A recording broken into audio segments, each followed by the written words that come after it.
দাবানলের উত্তপ্ত লেলিহান শিখায় পুড়ে ছাই যুক্তরাষ্ট্রের দ্বিতীয় বৃহত্তম শহর লস অ্যাঞ্জেলেসের ৫৯ বর্গমাইল এলাকা। ২৭টি মরদেহ খুঁজে পেয়েছেন উদ্ধারকারী দল।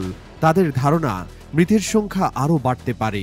আগুনের সব ছেড়ে পালাতে বাধ্য হওয়া বাসিন্দারা নিজ বাড়ির ঠিকানায় ফিরতে শুরু করেছিলেন এর মধ্যেই, কিন্তু ভাগ্যের কি নির্মম পরিহাস। পরিস্থিতি এখন আরও খারাপের দিকে গড়াচ্ছে। জানা গেছে যুক্তরাষ্ট্রের লস অ্যাঞ্জেলেসে নতুনভাবে একটি দাবানল ছড়িয়ে পড়েছে। জোরালো বাতাসের প্রভাবে শুষ্ক বনাঞ্চলে ২২ জানুয়ারি বুধবার আগুন প্রায় ৮,০০০ একর বা প্রায় ৩২ কিলোমিটার এলাকায় ছড়িয়ে পড়ে। ফলে তাৎক্ষণিকভাবে মোট ৩১,০০০ মানুষকে নিরাপদ স্থানে সরিয়ে নেওয়ার নির্দেশ জারি করা হয়েছে।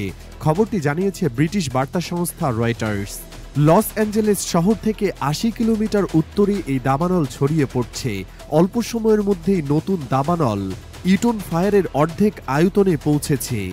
লস অ্যাঞ্জেলেস এলাকাকে ব্যাপকভাবে ক্ষতিগ্রস্ত করা সাম্প্রতিক দাবানলের একটি ছিল ইটনের আগুন। ইতিমধ্যে নিয়ন্ত্রণহীন এই দাবানলে মাত্র ২ ঘন্টায় পুড়ে গেছে ৯,০০০ একরের বেশি এলাকা। তবে এখনও কোনো স্থাপনা ক্ষতিগ্রস্ত হয়নি। ক্যাস্টেইক লেক এলাকার বাসিন্দাদের জীবনের ঝুঁকি রয়েছে বলে সতর্ক করেছে লস অ্যাঞ্জেলেস কাউন্টি কর্তৃপক্ষ। দক্ষিণ ক্যালিফোর্নিয়ার বেশিরভাগ অংশে এখনও প্রবল বাতাসের কারণে দাবানলের চরম ঝুঁকি থাকায় জরুরি সতর্কতা অবস্থা বহাল রয়েছে। লস অ্যাঞ্জেলেস কাউন্টির দমকল বিভাগ জানিয়েছে প্রায় ৩১,০০০ মানুষকে বাধ্যতামূলকভাবে নিরাপদ স্থানে সরিয়ে নেওয়া হয়েছে। আনুমানিক আরও ১৬,০০০ মানুষকে আদেশ পাওয়া মাত্রই সরে যাওয়ার জন্য তৈরি থাকতে বলা হয়েছে।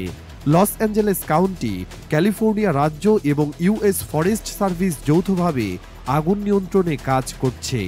এদিকে লস অ্যাঞ্জেলেস থেকে প্রায় ৩৫ মাইল দূরে সান্টা ক্লারিটা শহরের কাছে অবস্থিত কাস্টেইক লেকের আশপাশের এলাকা জুড়ে বহু মানুষ বসবাস করেন। মার্কিন সংবাদ মাধ্যম বলছে মাত্র কয়েক ঘন্টার মধ্যেই প্রায় ৮,০০০ একর বিস্তৃত এলাকায় আগুন ছড়িয়ে পড়েছে। দমকা হাওয়ার কারণে আরও দ্রুত ছড়াচ্ছে আগুন। এছাড়া শুষ্ক এবং দমকা হাওয়ার কারণে আগুন নিয়ন্ত্রণে আনতে বেগ পেতে হচ্ছে দমকল কর্মীদের। আবার এদিকে লস অ্যাঞ্জেলেস ন্যাশনাল ফরেস্ট কর্তৃপক্ষ জানিয়েছে তাদের ২,৮০০ বর্গ কিলোমিটার বিস্তৃত পার্ক সম্পূর্ণভাবে বন্ধ রাখা হয়েছে। California department of forestry and fire protection জানিয়েছে জরুরি অবস্থা বিবেচনায় আগাম প্রস্তুতির অংশ হিসেবে দক্ষিণ ক্যালিফোর্নিয়ার বিভিন্ন স্থানে ১,১০০ জন দমকল কর্মী মোতায়েন করা হয়েছে।